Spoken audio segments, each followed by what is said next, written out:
മുതിർന്നവരിൽ മാത്രം കാണുന്ന രോഗമാണെന്ന് കരുതിയിരുന്ന പ്രമേഹം ഇന്ന് കുട്ടികളിലും കൗമാരക്കാരിലും വളരെയധികം വ്യാപകമാണ്.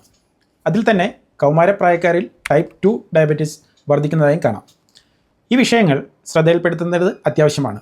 കാരണം കുട്ടികളുടെ ആരോഗ്യത്തിന് നാം നൽകുന്ന അവഗണന ഭാവിയിൽ വളരെ ഗുരുതരമായ പ്രശ്നങ്ങൾക്ക് സൃഷ്ടിക്കും.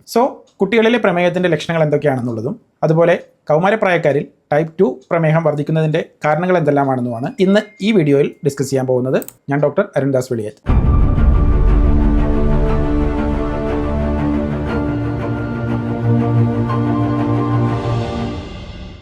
മൊത്തത്തിലെ പ്രമേഹം പ്രധാനമായും രണ്ട് തരത്തിലാണുള്ളത്, ടൈപ്പ് 1 ആൻഡ് ടൈപ്പ് 2. ടൈപ്പ് 1-ൽ പാൻക്രിയാസിൽ ഇൻസുലിൻ ഉൽപ്പാദനം പൂർണ്ണമായും നിൽക്കുകയാണ് ചെയ്യുന്നത്. ഇത് പതിവായി ജനിതകവും ഓട്ടോഇമ്യൂൺ പ്രതികരണത്തിൻ്റെയും ഫലമായാണ് സംഭവിക്കുന്നത്. എന്നാൽ ടൈപ്പ് 2-ലേക്ക് വരുമ്പോൾ ശരീരത്തിൽ ഇൻസുലിൻ്റെ അളവ് കുറയുകയോ ശരീരം ഇൻസുലിനെ പ്രയോജനപ്പെടുത്താൻ കഴിയാതാകുകയോ ചെയ്യുന്ന കണ്ടീഷനാണ് ടൈപ്പ് 2 ഡയബറ്റീസ് എന്ന് പറയുന്നത്. ഈ ടൈപ്പിലാണ് ഇന്ന് കൗമാര പ്രായത്തിലുള്ളവരെല്ലാവരും കൂടുതലായി കണ്ടുവരുന്ന ഡയബറ്റീസ് വിഭാഗം പെടുന്നത്. കുട്ടികളിൽ പ്രമേഹം വളരെ സ്പെസിഫിക് ആയിട്ടുള്ള രോഗലക്ഷണങ്ങൾ കാണിക്കാറുണ്ട്. അതിനാൽ ഒരു രക്ഷിതാവായോ ഒരു അധ്യാപകനായോ ഇത് തിരിച്ചറിയാൻ ശ്രദ്ധിക്കേണ്ടത് നിർബന്ധമാണ്. Number 1, increased urination. അതായത് കുട്ടികൾ പതിവിൽ കൂടുതൽ തവണ മൂത്രമൊഴിക്കുകയോ, അതായത് രാത്രിയിലായിരിക്കും കൂടുതൽ, രാത്രിയിൽ ഒരുപാട് തവണ ഈ യൂറിൻ പാസ് ചെയ്യുന്ന ഒരു കണ്ടീഷനിലേക്ക് എത്തുകയോ, ഇല്ലെങ്കിൽ അവർക്ക് അൺക്വിഞ്ചബിൾ തേഴ്സ്റ്റ്, അതായത് കുട്ടികൾ എത്ര വെള്ളം കുടിച്ചാലും ദാഹം തീരാത്തൊരവസ്ഥയിലേക്ക് എത്തുകയോ, വളരെ എപ്പോഴും ടയർഡായിട്ട് ക്ഷീണിച്ചൊരവസ്ഥയിലിരിക്കുക, പഠനത്തിലും കളികളിലൊന്നും ഒരു ഉത്സാഹം ഇല്ലാതിരിക്കുന്ന ഒരവസ്ഥ. അതുപോലെ തന്നെ ചെറിയൊരു മുറിവുണ്ടായാൽ പോലും അത് ഉണങ്ങുന്നതിന് ഒരുപാട് കാലതാമസം സംഭവിക്കുക, ലേറ്റായിട്ട് ഹീലിംഗ് നടക്കുകയുള്ളൂ.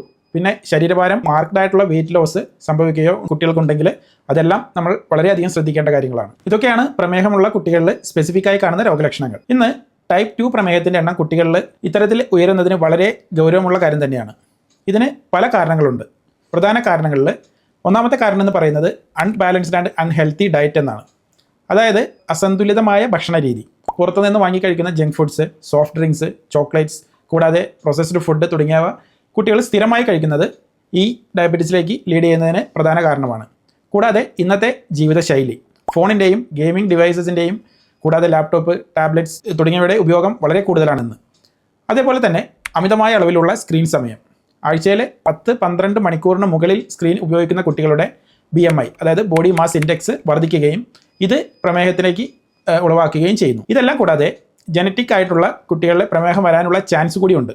ദാറ്റ് മീൻസ് കുടുംബത്തിൽ ആർക്കെങ്കിലും പ്രമേഹം ഹിസ്റ്ററി ഉണ്ടെങ്കിൽ ഈ കുട്ടികൾക്ക് ഡയബറ്റീസ് വരാനുള്ള ചാൻസ് വളരെ കൂടുതലാണ്. അതേപോലെ തന്നെ ശാരീരിക പ്രവർത്തനങ്ങളുടെ കുറവ്, സ്കൂളിലും വീട്ടിലുമുള്ള വ്യായാമത്തിൻ്റെ കുറവ് ഇത് വേഗത്തിലാക്കുന്നു. ഇതിനെ തുടർന്ന് ധാരാളം സമകാലിക ചർച്ചകളിൽ ചില കാര്യങ്ങൾ ഇപ്പോൾ ഉയർന്നു വരുന്നുണ്ട്. അതായത് ആരോഗ്യ വിദ്യാഭ്യാസം, ദാറ്റ് മീൻസ് സ്കൂളുകളിൽ പോഷകാഹാരം കൊടുക്കുക, പ്രമേഹത്തിൻ്റെ അപകടങ്ങൾ എന്നിവയെക്കുറിച്ചൊക്കെ കൃത്യമായി പഠിപ്പിക്കുക, കൂടാതെ വ്യായാമം പ്രോത്സാഹിപ്പിക്കുക.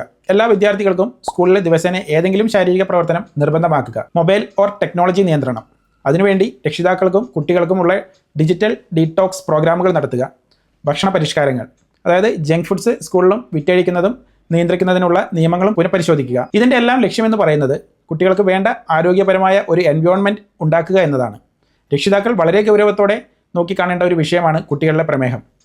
കുട്ടികൾക്ക് പോഷകസമ്പന്നമായ ഭക്ഷണം നൽകുക, ദിവസേന കുറഞ്ഞത് 30 മിനിറ്റ് ശാരീരിക പ്രവർത്തനങ്ങൾ പ്രോത്സാഹിപ്പിക്കുക, സ്ക്രീൻ സമയം നിയന്ത്രിക്കുക, ഒരു ദിവസം 2 മണിക്കൂർ കുറച്ച് മാത്രം സ്ക്രീൻ ടൈം ലിമിറ്റ് ചെയ്യുക, കുടുംബത്തിൽ ഉള്ള ജനിതക പ്രശ്നങ്ങൾ പരിഗണിച്ച് നേരത്തെ പരിശോധന നടത്തുക. അതായത് ഫാമിലിയിൽ ആർക്കെങ്കിലും ഈ പറഞ്ഞൊരു ഡയബറ്റിക് ഹിസ്റ്ററി ഉണ്ടെങ്കിൽ കുട്ടികൾക്ക് നേരത്തെ തന്നെ ഇടയ്ക്കൊന്ന് ഡയബറ്റീസ് പ്രൊഫൈൽ ഒന്ന് ടെസ്റ്റ് ചെയ്ത് നോക്കുക. കുട്ടികളിലെ ജങ്ക് ഫുഡ് ഉപേക്ഷിക്കാനും വീട്ടിലത്തെ ഭക്ഷണം കഴിക്കാനുള്ള പ്രോത്സാഹനം കൂടുതൽ നൽകുക. Children's are our future. അവരെ ആരോഗ്യമുള്ളവരാക്കുക എന്നതാണ് നമ്മുടെ പ്രിയോറിറ്റി. ഓരോ രക്ഷിതാവും തൻ്റെ കുട്ടിയുടെ ആരോഗ്യം ഉറപ്പാക്കാൻ മുന്നോട്ട് വരണം. പ്രമേഹത്തെ പ്രതിരോധിക്കാനുള്ള ആദ്യ പടി അറിവും അവബോധവുമാണ്. വെളിയത് homeopathy, on a mission to cure.